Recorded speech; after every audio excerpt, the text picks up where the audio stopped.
মাথা তো অনেক বড়, বেশ মনে হয় আমার কাছে, আমি ঠিক ওজনটা জানি না, অন্তত 20 কেজি তো হবে। বড় মাথা, গরুর মাথার থেকেও বড়। এই আবু জাহেলের বড় মাথা আব্দুল্লাহ ইবনে মাসউদ ছোট মানুষ কেমনে নিবেন? বয়স যদিও তার বেশি, কিন্তু তার ফিগারের দিক থেকে তিনি ছিলেন ছোট। আব্দুল্লাহ ইবনে মাসউদ এই আবু জাহেলের কান ফুটো করলেন তরবারি দিয়া।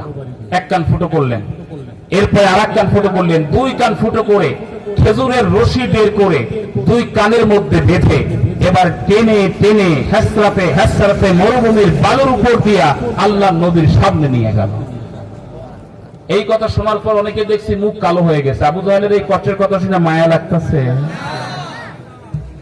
আবু জাহেলের জন্য ভীষণ মায়া। আবু জাহেল যেমন নবীকে হত্যা করার জন্য 900 বার প্ল্যান করেছে। কয়শো বার? 900 বার, কিন্তু একবারও সাকসেস হয় নাই। আমার নবীর জীবনের মালিক কে? আরো জেনে গেলেন কে? আমাদের জীবনের মালিক কে? ও সাকসেস হয় নাই। আমার বন্ধুগণ, এবার কানের মধ্যে রশি বেঁধে মরুভূমির বালুর উপর দিয়ে টানতে টানতে নবীর সামনে মাথা ফেলে দিয়েছে। এবার জিবরাইল আমিন এসে দাঁড়িয়ে বলছে, ইয়া রাসূলুল্লাহ, ওই যে সময় হাসছিলাম কেন জানেন? আল্লাহ আমারে জানাই দিছিল, এই আবু জাহিল্লা, যেই আবু জাহেল আব্দুল্লাহ ইবনে মাসউদের পা তার লোক দিয়া ভেঙে দিয়েছে, আমার নবীর চোখের পানি ঝরিয়েছে, আমি আল্লাহ সময়ের ব্যবধানে এই আব্দুল্লাহ ইবনে মাসউদের দ্বারা আবু জাহেলকে হত্যা করে ওর কান ফুটো করে ওর কানের মধ্যে খেজুরের রশি লাগায়া টানতে টানতে লাঞ্ছিত আর গঞ্জনা দিয়ে নবী তোমার সামনে হাজির করব।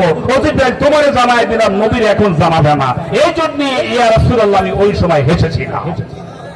আমি জানি, এজন্য হেসেছিলাম। আমার বন্ধুগণ, এই ঘটনাগুলো থেকে আমাদেরকে শিক্ষা নিতে হবে। আমাদের ভীষণ 21, 31 আর 41 হোক, কোনো লাভ নাই। ভীষণের মূল কারিগরকে আর বলেন কে? 41 আর 51 বলে কোনো লাভ নাই। 5 আগস্ট সকালবেলা 11টা আমরা জানি নাই যে দেশে স্বৈরাচারের পতন হবে। আল্লাহ বললেন, অমাকারু ওয়ামাকার আল্লাহ আল্লাহু খায়রুল মাকিরিন।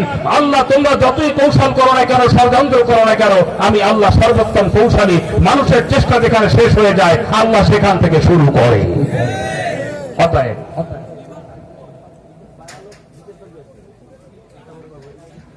আমার বন্ধুগণ, আলোচনাকে দীর্ঘ করব না। আমরা সর্বশেষ সূরা শুরার 13 নম্বর আয়াত থেকে জানতে পারলাম, আল্লাহর জমিনে আল্লাহর আইন প্রতিষ্ঠা করা কি? একটু জোরে বলেন। নাকি নফল? ফরজ। যদি বিশ্বাস না হয়, এই কোরআন আমি যদি এটা নিয়েও যাই, বাড়ি আছে না নাই? এটা আমি নিয়ে গেলে, ধরেন যে আমি নিয়ে গেলাম, আমি আমার মতো বললাম, আমি নিয়ে লুকায় রাখলাম, আপনি আর পাবেন না। আমি নিয়ে লুকাই, সব কোরআন যদি আমি নিয়ে গোপন করি, থাকবে নাকি থাকবে না? আপনার বাড়ির কাছে হাফেজ সাহেব আছে, বলবেন সূরা শুরা 13 নম্বর আয়াত পড়ে, একেবারে কম্পিউটার মতো বলে দিবে, আপনি শুনবেন, সেখান থেকে আপনি বের করবেন। এই কোরআন যত মানুষ লুকাতে চাক, কেউ পারবে না। কারণ এই কোরআন সব যদি পুড়িয়েও ফেলা হয়, আগেও ফেলে দেওয়া হয়, পানিতে ডুবিয়ে দেওয়া হয়, কোরআনের কোনোদিন মৃত্যু হবে না। কারণ এই পৃথিবীতে আল্লাহ পাক লক্ষ লক্ষ হাফেজে কোরআন তৈরি করেছেন, দেখে না। আপনাদের কাছে অনুরোধ থাকলো, সূরা শুরা 13 নম্বর আয়াত বাসায় গিয়ে দেখবেন, পড়বেন।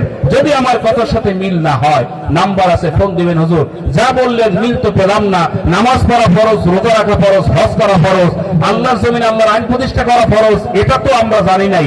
আপনি যা বললেন মিলে নাই। আমি আপনাদেরকে ওয়াদা করে গেলাম, কোরআন হাতে রেখে কোরআনের কথা আর বলবো না, বন্ধ করে দেব। যদি প্রমাণ করতে পারেন নামাজ, রোজা, হজ, যাকাতের মতো ইসলামী আন্দোলন করা আল্লাহর জমিনে আল্লাহর আইন প্রতিষ্ঠা করা ফরজ নয়, তাহলে প্রমাণ করে দিতে পারেন, আজকে এই জায়গায় বসে ওয়াদা করলাম, আমি আর কোনোদিন মঞ্চে কথা বলবো না। তার মানে আমি যখন এই গ্যারান্টি নিয়ে কথা বলছি, আপনি বিশ্বাস করুন, আপনি তাফসীর পড়ুন, নামাজের মতো আল্লাহর জমিনে আল্লাহর আইন প্রতিষ্ঠা করা, এটা ফরজ করে দিয়েছেন কে? আর বলেন কে? ইনশাআল্লাহ আমরা কোরআন থেকে যে মেসেজ পেলাম, এই কথাগুলোর পরে আমরা আমল করার চেষ্টা করব, ইনশাআল্লাহ। বলুন, আল্লাহ পাক যেন আমাদের সকলকে মাফ করেন, সকলে বলি আমিন। আল্লাহ পাক যেন আমাদের সকলকে তার প্রিয় বান্দা হিসেবে কবুল করেন, সকলে বলি আমিন। অনেকের বাবা বিদায় হয়েছেন, অনেকের মা বিদায় হয়েছেন। বাবা মায়ের জন্য দোয়া করার দরকার আছে না নাই? যারা বলেন আছে না নাই? বাবা কবরে কেমন আছেন, মা কেমন আছেন, আমরা তো জানি না। জানি না কি? জানি না। তাহলে তাদের জন্য আমরা প্রাণ ভরে দোয়া করব, চোখের পানি ছাড়বো, দিলটাকে নরম করবো এবং আল্লাহর কাছে ফরিয়াদ করবো, আল্লাহ তুমি বাবা মাকে মাফ করে দাও, কবরগুলিকে জান্নাতের বাগান বানিয়ে দাও। যারা এত চেষ্টা করলেন, এত কষ্ট করে আমাদেরকে প্রতিষ্ঠিত করলেন, তাদের জন্য আমাদের মায়া, আমাদের ভালোবাসা সব সময় থাকবে। তারা চলে গেছেন, কিন্তু তাদের জন্য দোয়া করতে ভুলবো না। 5 ওয়াক্ত নামাজ আনতে দোয়া করব। আল্লাহ পাক যেন চলে যাওয়া সকল বাবা মাকে মাফ করে দিয়ে কবরগুলিকে জান্নাতের বাগান হিসেবে কবুল করেন। সকলে বলি আমিন।